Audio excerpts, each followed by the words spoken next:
Hey guys, welcome back. And if you remember from my introductory episode, I talked about the average Joe. So today's episode is a good friend of mine, Trent. He is a principal in a middle school not too far from me, right here in the southeast part of the United States. And we are actually on location in the Middle East for this interview because he went on a trip with me recently. And so we're just going to be talking about his first experience outside the United States and what God did through his life during that trip. Great. Now I have to sound professional. Good luck with that. That's got to be an outtake right there. Right. Hey, welcome to Living Enviado, where I come to you talking about what it's like to live sent, or living enviado, because enviado is a Spanish word for the word sent, S-E-N-T. And I have been the last week, traveling in the Middle East, and we're actually on our second episode here with my good friend Trent, who's traveling with me. And we're going to be talking about just his life as an educator, coming on, kind of what led up to him actually coming here. We can't say where we're at just because of security issues, but we are here. You can tell from our background, the place that we're at. This is quite a cultural, a historical area. I will say this: it's very dry and deserty. Yes. And we taste it, we feel it, everything. Yes. Anyways, so today, let's get into this conversation with you, Trent. Thank you for coming. Thank you for being my second guest. Thank you for having me. So let's get into the first question. Okay, let's just get into this because I actually want them to hear from you more than me. And I'm sure everyone else does too. Nope. I don't know. We'll find out. Anyways, so this is your first trip. Yes. Outside, first mission trip. Yes. First trip outside the United States. That is accurate. Actually, my first trip was to China. Mm-hmm. So you've had some experiences. So kind of tell me what it was like just coming here for the first time, leaving the U.S. for the first time. What did you feel? Yeah, great question. So I think in the beginning, the initial feeling is one of just overwhelmed. Really just looking around at so many different sights and sounds and smells, and having never left the United States, it was very overwhelming in the beginning. Just, again, a lot of information coming really fast, language that obviously I do not speak. So I have gone from being in the majority to very quickly being in the minority, and being a white face in a land not full of white faces. So I think it's fair to say in the beginning, just a very crazy sense of overwhelmed. But then I would tell you as the week has gone by that feeling has shifted more from overwhelmed to a feeling of humbled. Just with some of the opportunities and experiences that I've enjoyed this week, I am humbled by the people in this place. I'm humbled by their hospitality, their generosity, their kindness, just the way that they have embraced myself and our team in being here. It has been a very humbling experience. And then I would say probably the final feeling or thought maybe that I'm trying to work my way through at this point in the journey is just what I would call a seeking.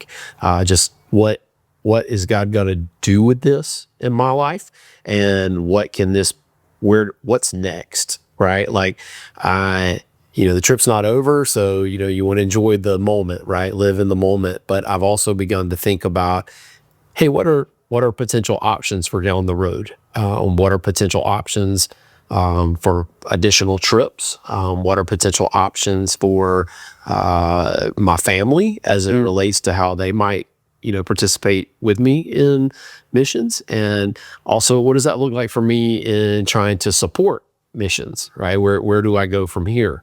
So those are all kind of the feelings, emotions, experiences wrapped up in 5, 6, however many days of travel at this point. I think for day 5, I think. After 30 hours of traveling. 30 hours of traveling will get you there. There was a long flight. Yes, it was a very long flight, but all good flights, and the airports were all fairly easy to navigate, fairly reasonable. So yeah, but lots of travel to get to where we are. And then 3 planes, 3 continents, 1 van ride, and here I am. It was awesome. 3 countries. Yes. By the time you're done, Yes. we got one more country to kind of Correct. wiggle your way through. To go through. Yes. So May not be there for long, but you'll be there. but gonna say I went, for sure. Gonna claim that. Yeah. Gonna say I went there for sure. So let me add a question to this. Yes. This is my bonus part B question. All right.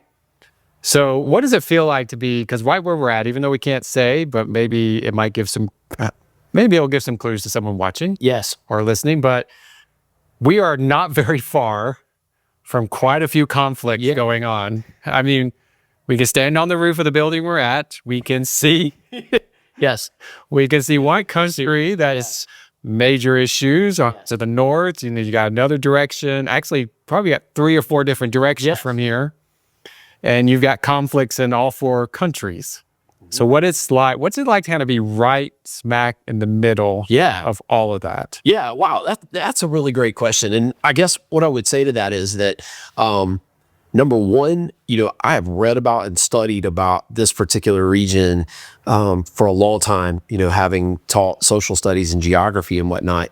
But to be able to stand on the roof and to physically see one of those places, just to the north, and then to know directionally what is around us, it's a unique experience. The pastor called the place where we are, a crossroads, and I thought, brother, that's an understatement. Because where we are, obviously, we are surrounded by a lot of countries with a large history, a long history, and some of it has been peace and some of it has not been. And so it's interesting to be in this place and to know that I am surrounded by all these other places that, like I said, I've read about, studied about, heard about, taught about, but to be able to physically be here, to physically stand on the roof and experience it, it's awesome. It's a really amazing experience. And if you remember on the roof, we were talking about the very city we're in. Yes. That 100 years ago, or maybe a little bit more than 100 years ago, this was 90+% Christian. And now we are less than half of 1%. Yes. In this very city. Yes. What were your thoughts when you heard that? Shocked, I guess, because I thought, wow, how much has changed in that roughly 100-year window, right? Like it could be a little longer, maybe a little shorter, give or take, either way. But it's mind-blowing that a place that once had some Christian foundation to it, some Christian value to it, is now drastically outnumbered. And it's a little difficult to hear that and see that, because you see this place, and one, it is dry and warm, but it's beautiful. It's a little warm in here. It's warm, but it's beautiful. It's such a beautiful place. And it's just, it's difficult to see that so much of Christianity has gone away from this place, right? Like, it's a really neat place, and you would love to believe that there were more Christians here, but obviously it is not a place that is very Christian oriented for sure. So that is, it's difficult to stand on that roof and see such amazing things and think, gosh, at one point, this was a Christian place, and now it is not. Yeah, the people we walk around, for the vast majority of them that we go around, the restaurants, the shops, they're all super friendly. Yes, very polite. Yeah. Yeah, I've not helpful. Helpful. I've not had any negative interactions. We've used our phones a lot to communicate with the language barrier. And oddly enough, the vast majority of the people we've interacted with in restaurants and on the street or in a taxi, those folks are very familiar with our cell phones and with Google Translate, and they are very adept at using that technology, and they are very willing to help us with that technology. So the people here have been beyond kind, which was that was a little bit of a surprise for me, I guess. Coming into it, I didn't know exactly what to expect in terms of people and people's interactions. Obviously, being an American, you never know. You never know what people's reactions to that are going to be. But everyone I've encountered in this place has been kind, generous, and willing to help. Yeah. So circumstances can change. Yes. I mean, even the pastor here at this church mentioned that Yeah. they're thankful for what we get to do here, what they get to do here, but they know that, given the surrounding countries, talked about 4 of them that are either at war or in kind of warlike situations or things like that. So have you ever once, and great, we're 13 kilometers from one of those. Yeah. We are not we're that close. far. We can be on the route. We can see it. We can see it. Yeah. And this was a place where a lot of refugees came, and then even when I was driving up, or when we were, the guy I was with, where we were driving up, and we were actually stopped about just after we crossed into the not kind of like a county. It was, and we were stopped by the police. They checked our passports because we're getting so close to the border. That's correct. And they wanted to know who we were, where we were going. That's why we have a local driver. That's right. Not renting a car. But anyways, have you ever once felt in danger, threatened during this time? No, not while we've been here. Not at any point have I felt threatened or endangered or unsafe.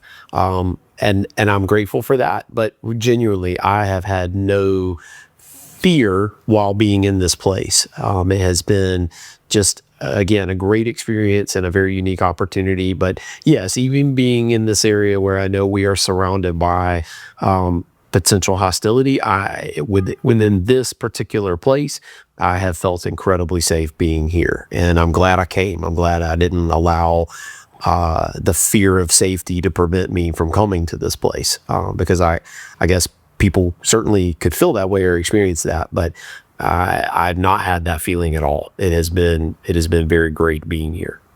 I think that's a good observation, because sometimes we think Middle East, Muslim, Right. danger. Yeah, danger. Yes. Okay, it's like, it doesn't matter where you're at. Right. You're going to get your head chopped off. Right. Just pick one. You're in that circle. Yeah. You're going to get killed. Something's going to happen. Kidnapped, whatever. But clearly, I've been here multiple times to this country. I've been to other Middle East countries. I came from another one, directly to here. And, Yeah, and even going into people's homes, even being able to make visits in homes, I've not felt unsafe in homes. People who've invited us into their homes have been polite, hospitable. They've asked us questions about being American or being from America, and no, there's not been negativity associated with that, or again, fear. There's not. I haven't gone into a person's home and felt like I needed to search around the room for the nearest exit. It's just, I've not had that feeling at all. It's been very welcoming in people's homes. Same is true, by the way, for restaurants, stores, taxis, you name it. The people have been nothing but helpful. No one has been, there's been no aggression or worry of, oh my goodness, my life could be in danger. Sure. I've not had that at all. all right. So let's transition to just a little bit to you as a educator. Yeah. You're tell them what you do. What do you do for a living? Yeah, so I'm a principal at a public middle school in the county where I live, and I've been working as a principal there. I'm completing my 7th year working as a principal. It's a large school. I have a little more than 1,000 students, about 70 teachers, and about 30 support staff. So I am the principal of the school. So it's my responsibility to manage the students and the staff. And so that's what I do where I live. And I remember when you were a teacher. Yes. And I remember when they were offering you the assistant principal job, or I don't know if the vice principal or whatever they call it. But I remember when you were going through that, wrestling with, do I really want to make that step because you love teaching? Your wife is a teacher, still is a teacher. Yes. Same school or different? She actually works at a different school. Okay. She's in the same district that I'm in, but we do work in different environments. I work in a middle school environment. She works in an elementary environment. Okay. But yeah, I was a teacher for 10 years. I taught social studies, history, geography. And then I was the assistant principal at the school I currently serve in. And I was the assistant principal there for 4 years. And then, like I said, I'm finishing up my 7th year as the principal. So 21 years in education at this point. Gosh, a lot's happened in 11 years. Yeah. A lot Because has. I remember when you were going from vice assistant to principal. Because I remember you talking about the principal before you. Yes. And just taking over his spot. And is that really what you wanted to do? Like, did you really want to take on that much responsibility? Yeah, a lot of burden, a lot of responsibility. Yeah. And he was a very great principal. So yeah, it's you're adding on additional responsibilities and following a person who was very good at their job. So yeah, it took a lot of prayer and thought. But the Lord opened that door for me, and I walked through, and I've been very fortunate in that position. Okay, so you're a principal in a secular state Yes. funded school, Yes. a public school. Yeah, that is correct. And so how is the skills you have just, I guess we'll go back to the general question about being an educator, but just how the skills, the experiences, everything wrapped in about being an educator or principal, like what does that do to help you in deciding to come on a trip like this, planning to come on a trip like this? I mean, what was going through your head? I mean, did you think you could do it? Yeah, that's a great question. And I guess the way I would answer that question is kind of twofold. One, part of the requirements, part of the responsibility of being an educator is loving kids and loving helping kids learn. Right? Like you really need those two skills in order to do any position in education. I can make that argument for teacher, teacher assistant, cafeteria worker, principal, whatever role you have in the education system. You need to love children and you need to want to love watching them learn. That's why I'm not an educator. I get it. I totally understand. It's not for everybody. I get it. And that's a skill God has given me in my life. And so as I began to think about the possibility of coming on a trip like this, you think about, well, what can I do? And if I'm being completely 100% transparent, as we talked our way through this trip, one of the blessings for me in it was that we weren't coming to this place and we're going to build a house, or, we're going to go in and we're going to chop down a forest and, establish a village or whatever.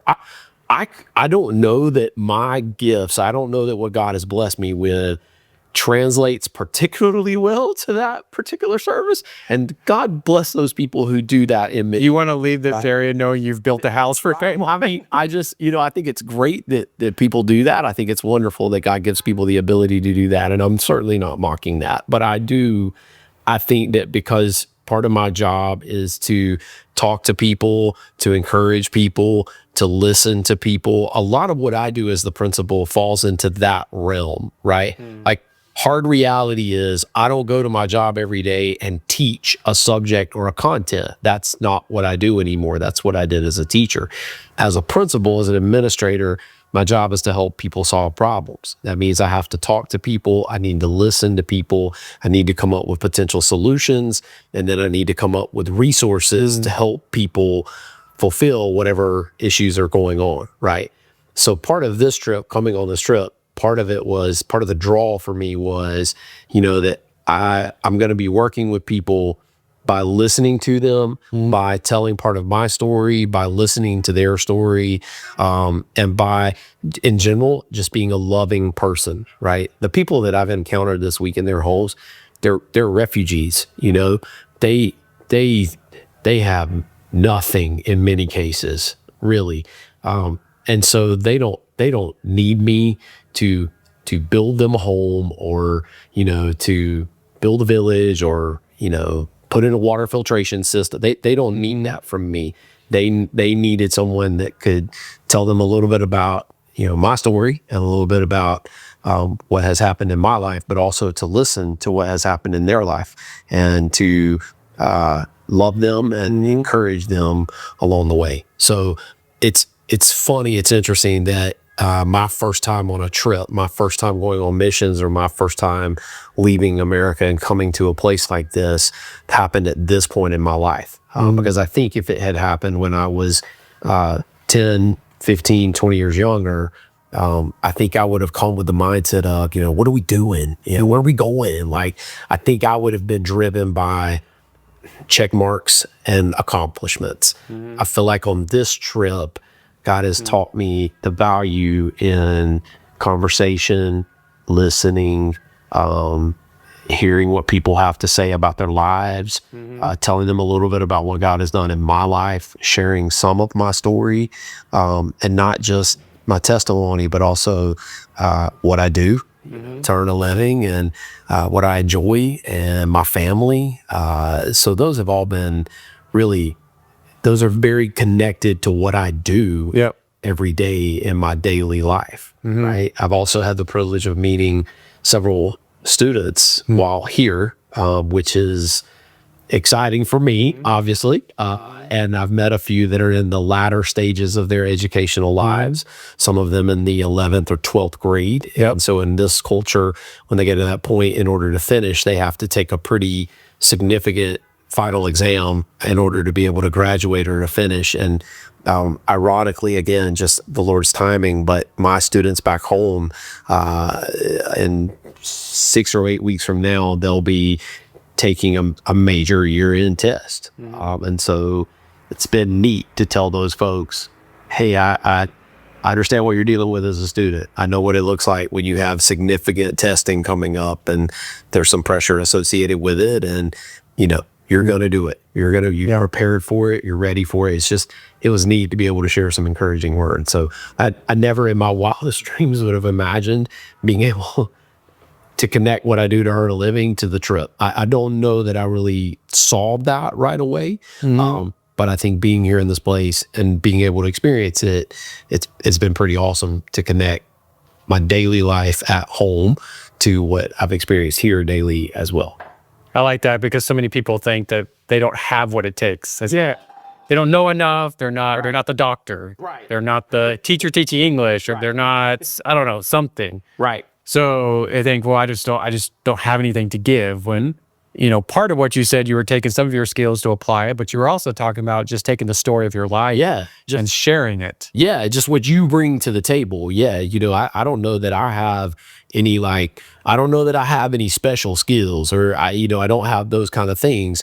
But I have a story. I have my life and how my life has been lived, and really, truly, in this place, that's all you need. You got that. You got all you need to help these people. And so yeah, I've been very fortunate in that you don't have to be, I don't have to be a skilled surgeon, right? Like, I don't have to come in with a medical degree or, some sort of super economics degree, or, I don't need all that. What I needed was a willingness to come in and listen, and a willingness to share a little bit about what's happened in my life. And these people are willing to hear that. Put those things together, and anybody I know can do this. Yeah, because we have a 17-year-old with us. We do. And just some things she's gone, like struggles she's had in her life. She was talking about one of the conversations she's had with a Syrian girl her age, just in their home, that's struggling with the same exact thing. And then there's another group here.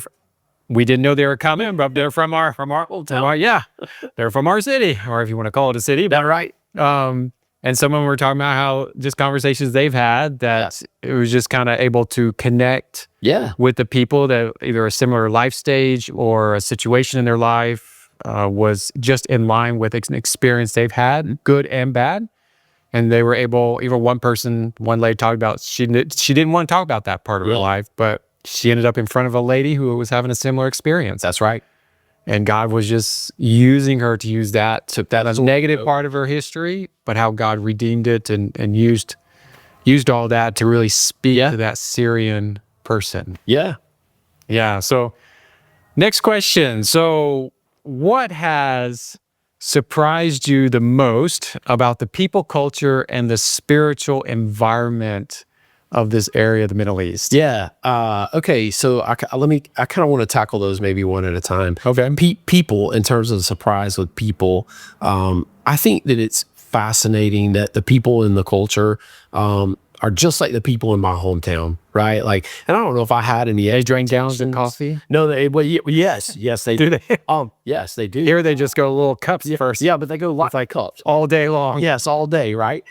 Yeah, the people have been just very friendly, I think is what I would say about the people who live in this place, right? And that has been very eye-opening for me. I don't know that I had any expectation coming into it, but I do know that if you say, I did not tell a ton of people at home where I was going, but I did mention that I was going to the Middle East.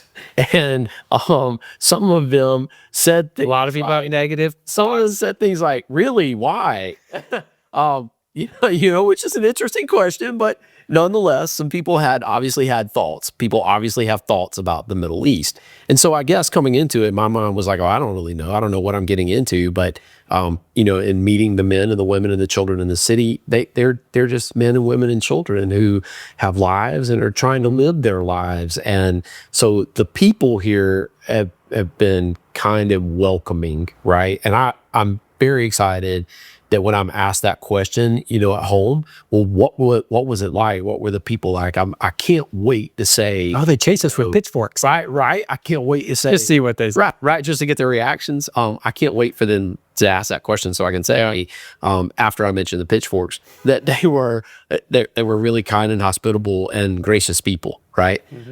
Culturally, I think that I'm blown away by the amount of French fries in this culture.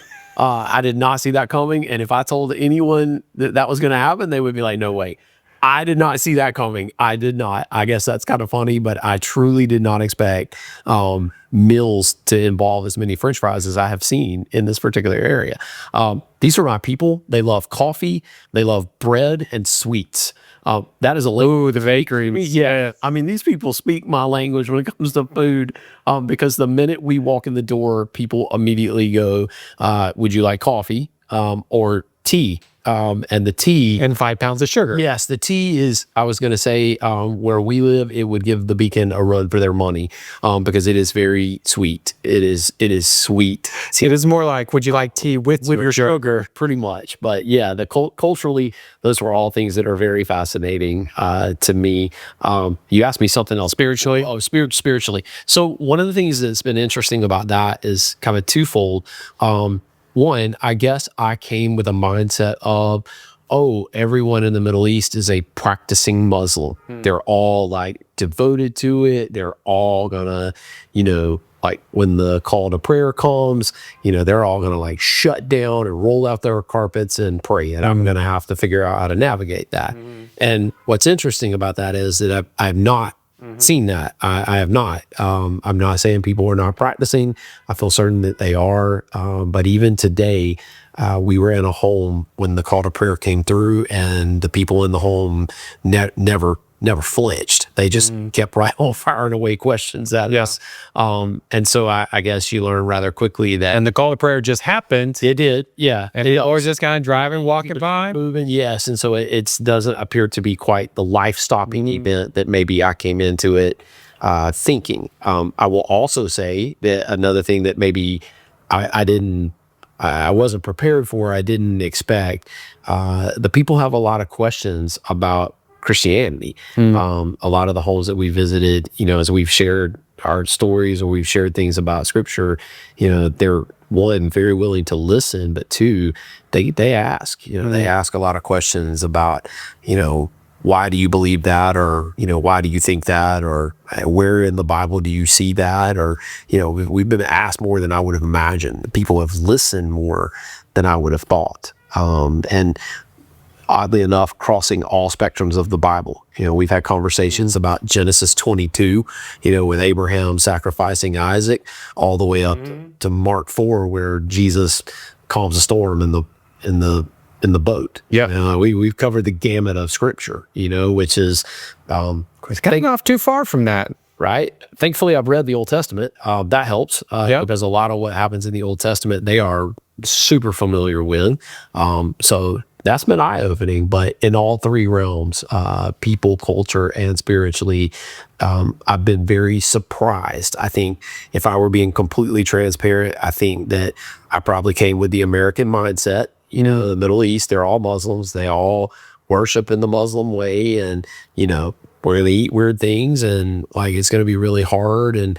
But it's not been that way. It's not. I've seen a lot of different things that maybe I came with expectations. I would say that would be one of those things that if people asked, you know, what was it like? I see a lot of similarities between living in America and living here, as far as people trying to understand what they believe and why they believe it, trying to live their daily lives, you know, just trying to figure out what they're going to do. I mean, these people are trying to figure out what they're going to do about paying rent, you know, what are they going to do about groceries, things that I think are not so far removed from being in America, right? They just sit on the floor, and some of them wear robes. Yeah. It's not, you know, that doesn't mean that they're all fanatical practicing Muslims. I've not really seen that in this place. Yeah, I know there's places where it's going to be like that, but I think a lot of our interpretation of when we start interpreting the Middle East of what it looks like across the board, we go to the negative examples. That's correct. Those negative examples, I always say when we lived in China, everything you hear is true somewhere. So yes, but it was not true across the board in China of all the negative things you heard, or even all the good stuff you heard. that's right. And so, because even just the other day, I was scrolling through something, came across this article in my hometown where I grew up.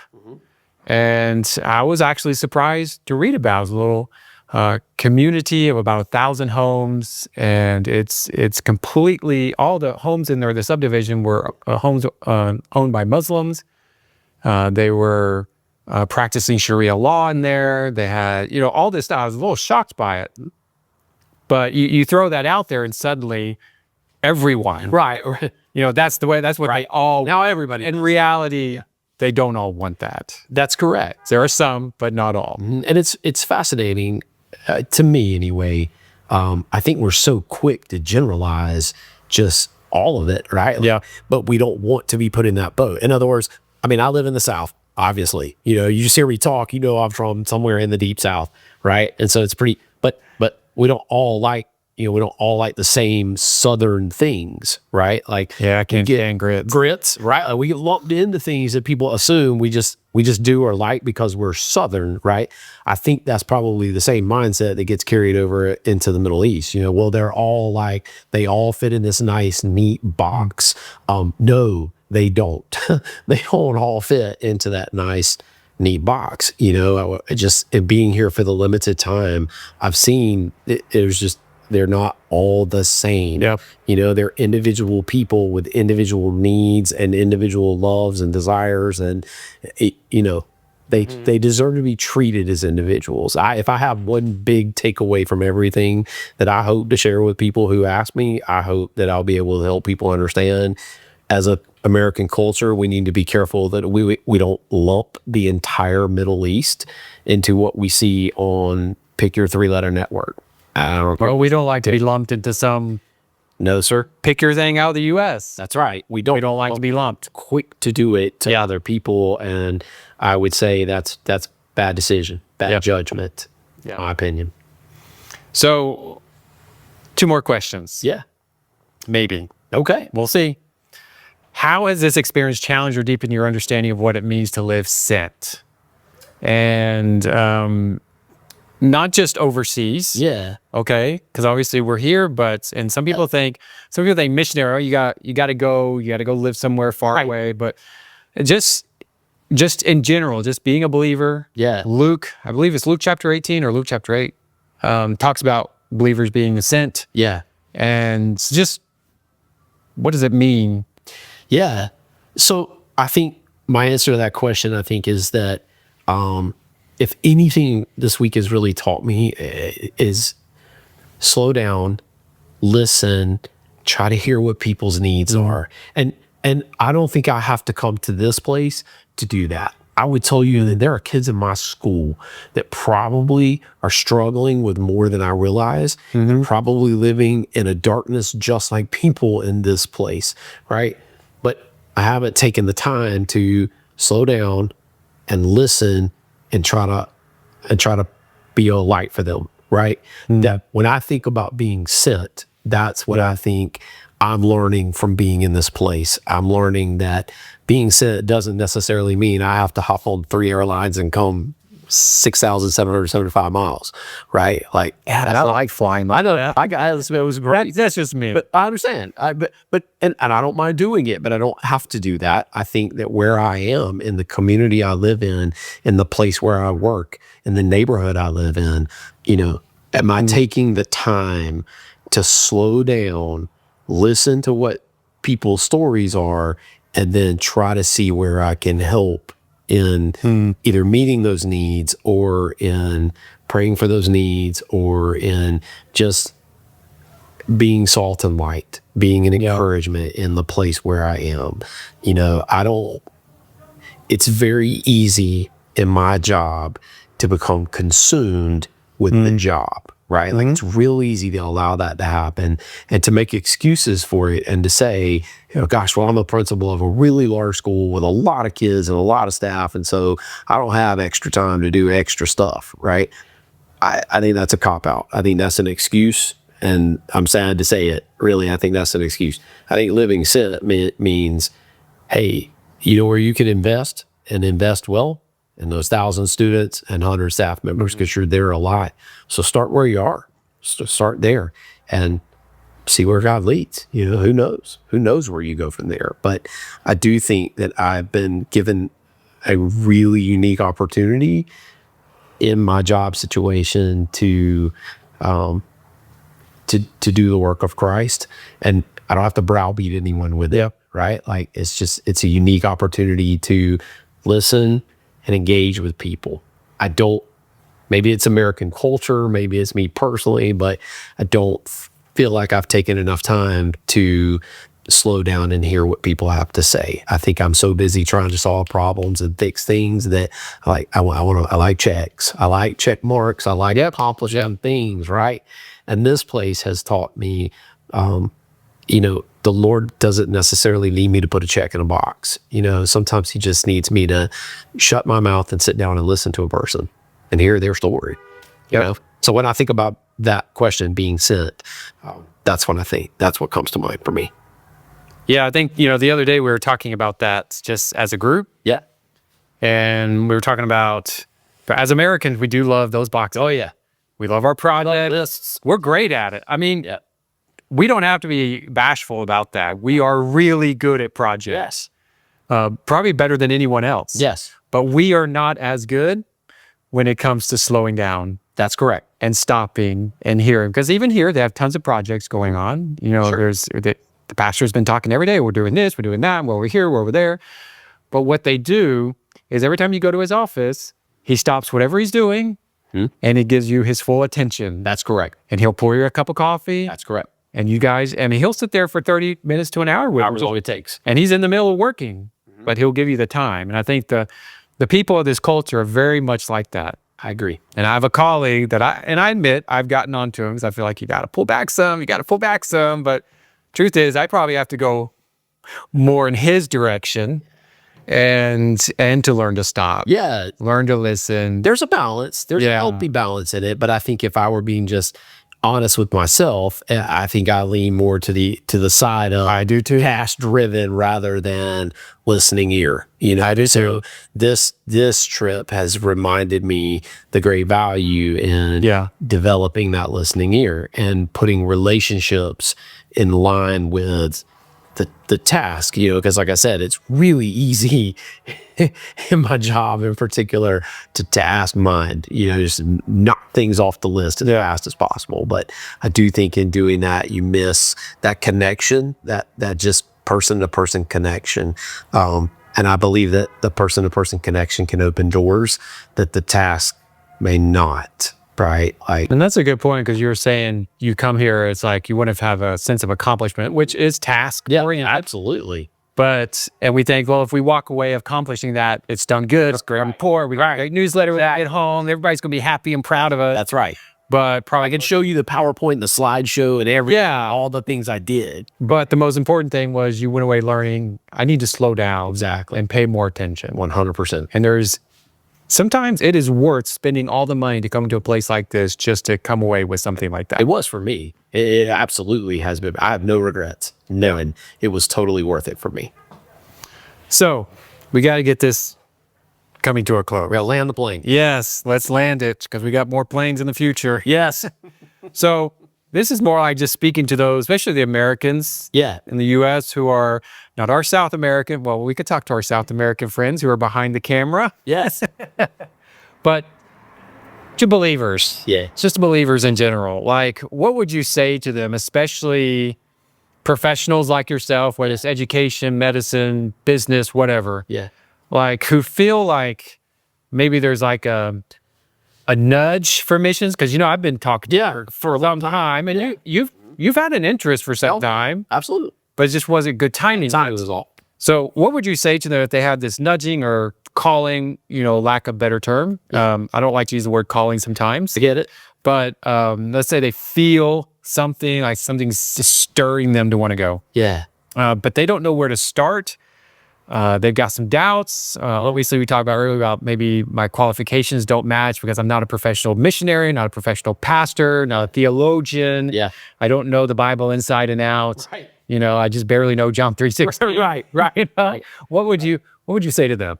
Yeah. So I think my answer to that, I would say two things. I would say one, find someone that you can connect with that can give you some more specific information. In my case, that was you, reaching out to you and just asking you some questions about the potential of traveling, the potential of visiting other places, what that might look like, what might be some costs associated with it, what times are available. I think part of it is connecting with people who have done missions or been in a place where they know more than you do. You have to be willing to humble yourself to ask people that can give you advice that you don't know.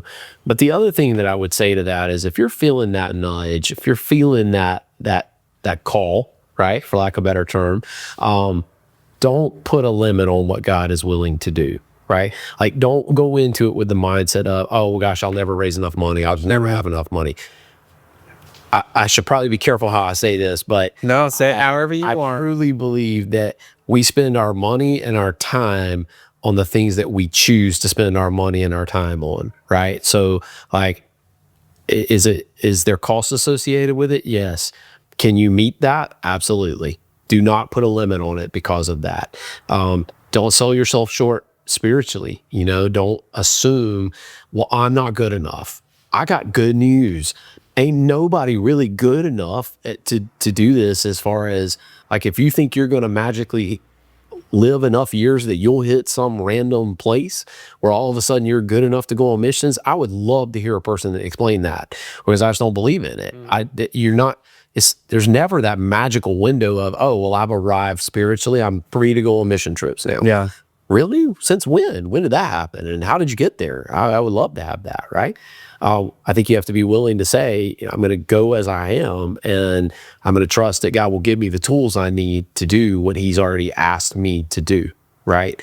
For me, when I felt like God had said, hey, it's time for you to do this, you know, I reached out to you about it, and then I just prepared for the event to come at some point, right? Like, I didn't know after I spoke with you, you know, it's not like the next week something magically happened, right? I think there was some time in that.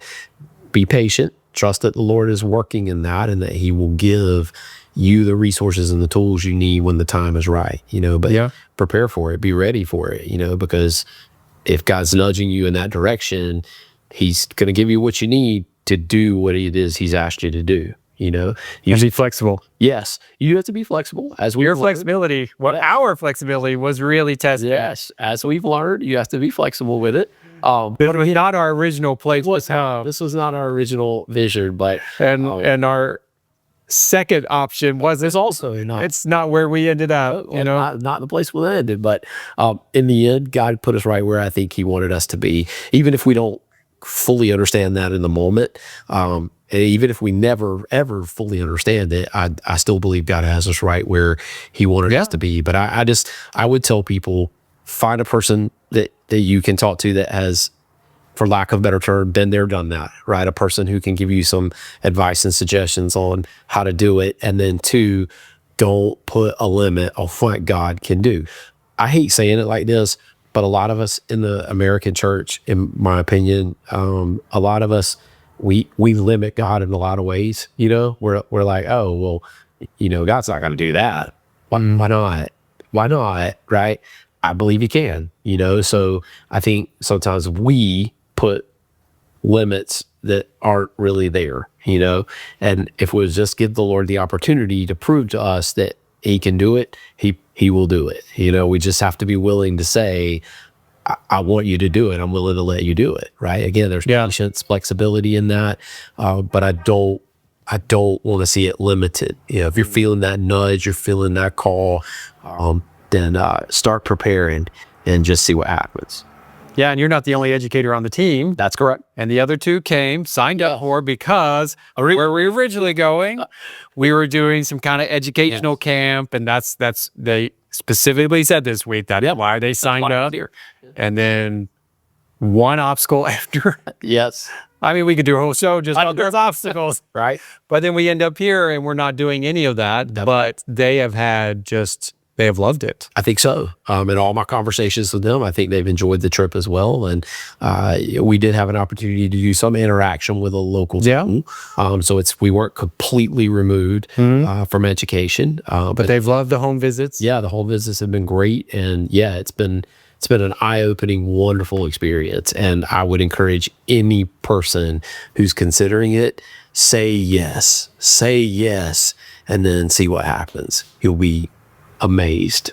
Cool. Thanks, Trent. Yeah, man. I've enjoyed it. I'm so happy you've agreed to do this. Enjoyed every minute of it. It's been a blast. So anyways, guys, thank you for watching. And if there was anything in here that you saw that you found valuable, that helped you, that you think will help your church or the people that are in your network, please share this video or share the podcast part, the audio part, with your friends and your family and all those people. And I just want to encourage you, just as the title of this podcast, Living Enviado, which is living sent, just keep pursuing it. Just all the things that Trent said, the way he described being an educator, all those things, a principal, and just coming here but even what he's going to do when he gets back home, or what he hopes to be doing when he gets back home, just open up your heart to it, because God, everything Trent does is probably far more valuable than any pastor can do in the community. Okay, pastors are there to equip the saints for the work of ministry, but who is he equipping? People like him. Yeah. Okay, people like you, people like me, because I'm not a pastor, so I kind of throw myself in your category.